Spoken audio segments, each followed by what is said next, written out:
Birds fans, yo, things getting interesting in the NFC East. John Harbaugh, remember that announcement not that long ago? New coach of the New York Giants. We know that the Giants, I mean, look, I don't think they're competing for the NFC East next year, but they are going to be a better team. They've got some good young players. Things are looking up for the New York Giants, and they go and they grab John Harbaugh after 18 years in Baltimore, Super Bowl winning coach.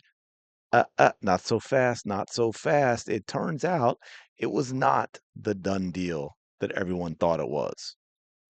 We're all getting a little ahead of ourselves. Check this out. Giants, John Harbaugh still don't have a deal. The news hit on Wednesday night that the Giants and John Harbaugh are working on a deal to make the former Ravens coach the next coach of New York's NFC team. We all know that's not how it was reported.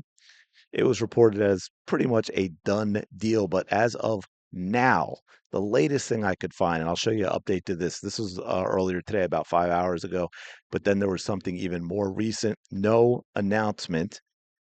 Tom Pelissero of NFL Network said on Friday morning via awful announcing this is leaning toward John Harbaugh becoming the next Giants head coach, but was not and is not a foregone conclusion. Those talks continue. Very well could come to a conclusion in the next few hours. So what's going on? Obviously, nothing is ever done till it's done. Yeah. But Pelissero seems to be hinting that someone could be keeping this particular deal from being done. So is there another team involved? That was one of the questions a lot of people asked. Is someone like Atlanta coming in and giving him more money? Maybe, maybe not. But here's where it gets interesting. The update to that Adam Schefter has reported. Giants and John Harbaugh still are working through the details of the contract, and it is not yet done per sources. Here we go. The final issues aren't over money, it's over language. There's no derailment and nothing has changed, one source said. Talks continue, and the two sides are working to get it across the finish line. So here's my guess. John Harbaugh, again, would spent 10 years, I think, 10 years in Philly, 18 years, 18 years as the Baltimore Ravens coach. I think he's 63 years old. This may very well be his last stop. I'm sure that wherever he ends up, and obviously it's still the Giants are the front runners.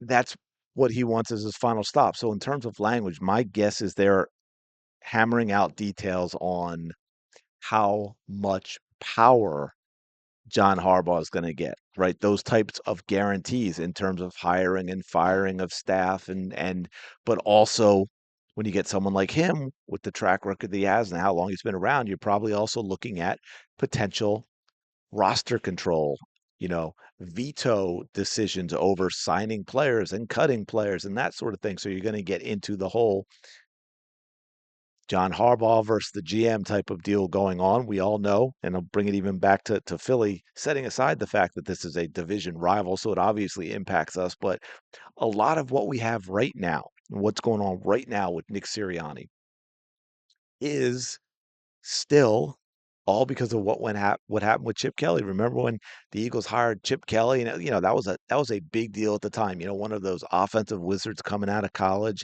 and Chip Kelly, Howie Roseman basically got demoted. Chip Kelly was given more power than any head coach in the Eagles' history. We all know how that turned out. Not good. It didn't turn out good. And so after that, Howie Roseman, Jeffrey Lurie became very, very reluctant to give head coaches power. Right, Doug Peterson.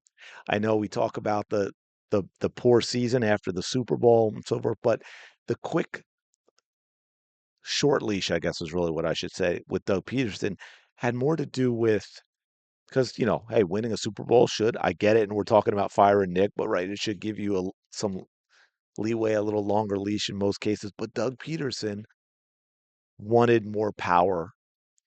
He wanted more power to make decisions over certain things.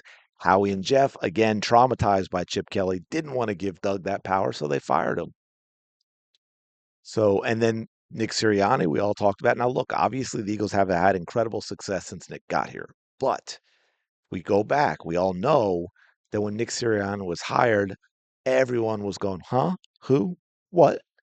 And the reason we all came to the I shouldn't say we all, but most of us was like, you know what? This seems like one of those hires where it's about controlling the head coach, right? Nick Sirianni was getting the opportunity of a lifetime. He wasn't going to come in here. He's not John Harbaugh, right? He's not Kyle Shanahan. He's not one of these pedigree coaches that was going to come in where it's going to be a battle and you're most likely going to lose out to the coach because he's shown why he should be able to have control over certain things. And Howie and Jeff were like, no, no, been there, done that. We are not going through that again. So it's going to be really interesting to see what John Harbaugh ends up with in terms of power and control over in New York, and if there is somebody still kind of whispering in his ear about what you're going to get if you come here instead. Obviously, this has huge impact on the Philadelphia Eagles. Let's face it, having a coach like John Harbaugh and with the New York Giants is not so great for the Philadelphia Eagles. Anyway, let me know your thoughts in the comments below. Appreciate you checking out the video. Smash the like button, subscribe to the channel, and I will talk to you later.